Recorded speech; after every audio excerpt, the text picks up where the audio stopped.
Старт продаж билетов на Кубок мира по вольной борьбе в Якутске назначен на 15 февраля. Об этом телеканал «Якутия-24» сообщил глава республики Айсан Николаев на церемонии подписания соглашения о проведении Кубка мира по вольной борьбе в Якутске. Документ подписали глава региона Айсан Николаев и президент Федерации вольной борьбы России Михаил Мамиашвили. Престижнейший международный турнир пройдет в Якутске впервые 16-18 марта. Эти соревнования в последний раз на территории России проводились 8 лет назад. И теперь снова возвращаются в нашу страну. Сейчас подготовка к соревнованиям идет полным ходом. Ведутся ремонтные работы на спортивных объектах, в местах размещения атлетов и представителей делегаций.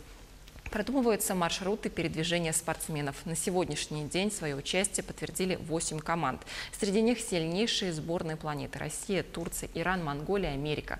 Михаил Мамиашвили отметил, что формирование сборной нашей страны также идет полным ходом.